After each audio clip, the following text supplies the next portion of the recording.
The mysteries of the Bimini Road.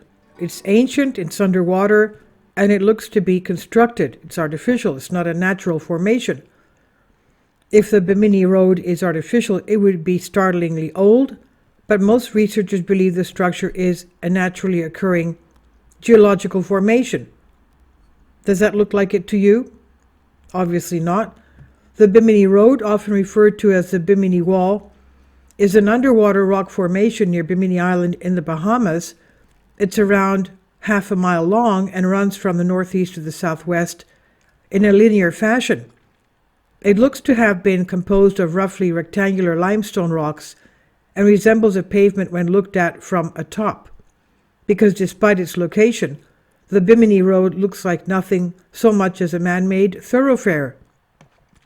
Some believe that this formation is evidence of Atlantis and its sinking, whilst many geologists and archaeologists claim it is just a natural formation.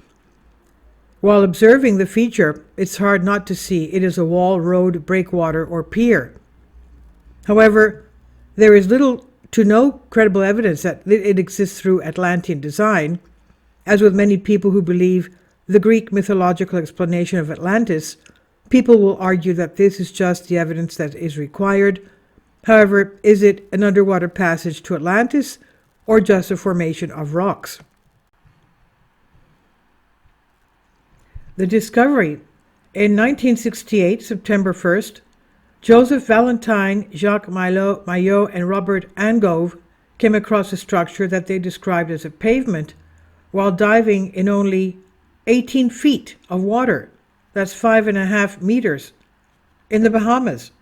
The stones they saw were noticeably round and of varying size and thickness and ran from northeast to southwest. This was what became to be known as the Bimini Road. Running parallel to this road, quote-unquote, were two similar linear features which were also made up of tabular, flat-lying rocks. There have been many descriptions of this road, each exaggerating the regularity and the shape of these stones. What is clear is that Bimini Road runs from around 0.8 kilometers or half a mile before curving into a hook that is southwest at its southwest end. The rocks themselves measure around 10 to 13 feet horizontally but lack any sign that they were cut by man-made objects. The smaller feature running parallel to the Bimini Road only ran around 165 to 200 feet and consists of stones only around 3 to 7 feet horizontally. One writer has described the rounded edges of these rocks, the blocks, as making the stones resemble loaves of bread. The rock itself is made of limestone mixed with shell hash, which is known as beach rock, native to the Bahamas.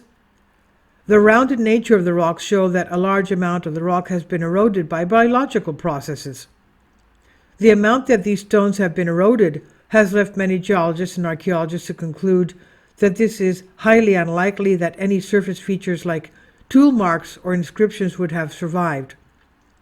Observations of the site claim that more rocks could be seen when the sand had washed away, which also ran alongside the Bimini Road, and that there was a second layer of them underneath. However, these findings have never been published in an accredited journal, as they have always failed the critical evaluation criteria. Pictures have appeared online showing man-made wedge stones and prop stones, but these are unlikely because of their small size and lack of regularity. It resembles no road that has ever been made by man. In order to help come to a conclusion about this, many scientists have taken samples to help date the feature. The age and origin.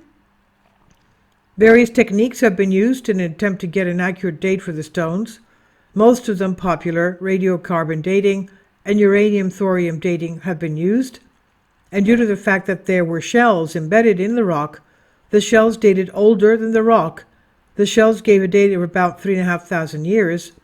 This means that they were from the 4th millennium BC. Other date markers from the rock gave a date of around 2,800 years old, placing it in the 3rd millennium BC. The cement, quote-unquote, that held the rocks together, however, returned a date of around 4,100 years old, placing it in the 5th millennium BC. All of this evidence has led to the conclusion that the Bimini Road formed over time naturally and was only exposed in its current form due to coastal erosion over time. There have been some debates regarding these dates. Some argue that the dates are not accurate because they came from whole rock samples and thus were subject to carbon contamination. However, this was not the case with the samples taken by Calvert in the late 1970s. The dating acquired by the uranium thorium has been declared invalid and thus is rarely used by geologists and archaeologists. This is because the limestone the sample was taken from was not a closed system, and so it became contaminated, and the sea level was different than when the rock was formed compared to when the sample was taken. The samples used for this dating were above sea level when the formation happened, thus they are invalid. Despite much of the evidence pointing towards a geological origin, there are still some that believe that the Bimini Road forms the remains of an ancient road. However, the evidence for this seems to be non-existent, they say. Other than a few articles claiming that these rocks definitely were cut by people, they provide no evidence of how or why. Many who have seen it just refer to the layer of horizontal blocks, but do not argue to sway people when it's pointed to out the multiple layers of rock can be naturally created by fracturing of sedimentary rock repeatedly by nature. This can be seen elsewhere, such as with the pavement found at Eaglehawk Neck near Tasmania. Another theory by Gavin Menzies, claimed in both his book and his documentary 1421, the year China discovered America. Not 1492 with Columbus, but 1421. The year China discovered America, that the Bimini Road was created by Chinese Admiral Zheng He. Menzies claims that when Zheng He was circumnavigating the globe in the 1420s, that he stopped at Bimini but was caught in a huge hurricane. In order to free his fleet, they built the Bimini Road from beach rock and the ship's ballast as a way to haul all of the damaged goods ashore so they could refit and repair the damages. However, this theory again holds no real evidence to support it, leading many to settle for the theory that it is a natural geological formation. What does it look like to you? And this is by Kurt Redman, Historic Mysteries on Collective Spark. Please leave your comments. Thank you for your support. Kindly support my Patreon account. The daily posts are 5 videos daily, and they are totally different from what I have on my YouTube channel. Thank you so much for your support and that you find all my content so interesting. You'll find the Patreon account details in the description box below.